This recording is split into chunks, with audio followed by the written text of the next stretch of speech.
Saudaraku, ada suatu pasal yang dirahasiakan oleh hampir semua guru pembimbing pada murid anak didiknya karena suatu alasannya yang masuk akal. Pertama, karena pintu guru sejati itu tersembunyi, jadi tidak bisa dan tidak boleh mengajarkannya asal sembrono. Kedua, perlu dasar ilmu pengertian yang lebih dari cukup sebelum mempelajarinya, karena jika tidak akan pernah bisa paham dan mengerti, bahkan bisa gila, stres, atau sang guru pembimbing bisa dicap sesat oleh murid anak didiknya. Oleh sebab itu, tidak diajarkan kepada orang-orang yang belum pernah belajar tentang ilmu tauhid, sifat 20. Kenapa bisa begitu? Sebab hal ini berisi ilmu-ilmu khusus pelajaran mengenal diri atau tata cara mengenal Allah, Sang Pencipta alam dan segala isinya.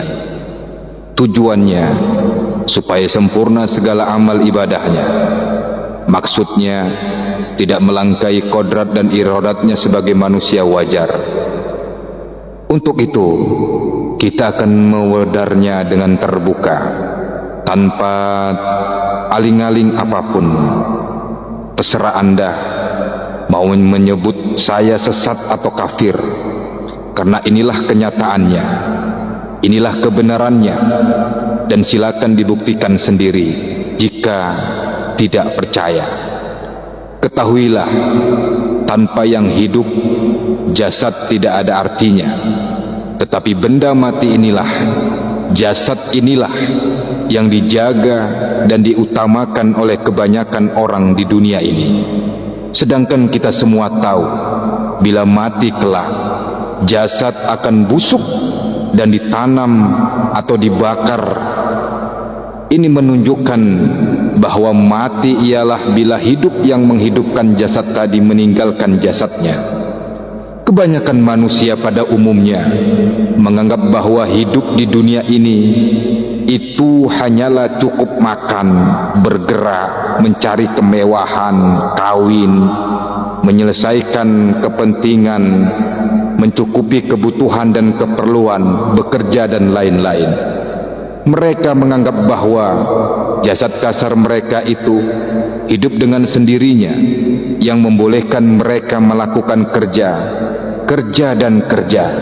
Tapi pernahkah mereka berpikir bahwa jasad mereka itu sebenarnya ialah benda mati yang tidak dapat hidup dan bergerak dengan sendirinya, tanpa ada sesuatu yang menghidupkannya?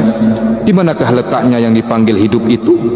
Dengan adanya yang hidup itulah jasad kita itu hidup. Sebenarnya hidup itu diam di dalam jasad kita sendiri, dan dialah yang dipanggil diri sebenar diri. Tapi pernahkah kita berpikir tentang diri atau mencoba mencari dan mengenalnya? Persoalan yang akan timbul ialah, dari mana diri itu? Di mana letaknya diri itu? Terdiri dari apakah diri itu? Kemanakah perginya diri itu? Apabila jasad mati, atau dengan kata lain diri meninggalkan jasad? Yang paling penting sekali, bolehkah kita mengenal diri sebenar-benarnya diri kita itu?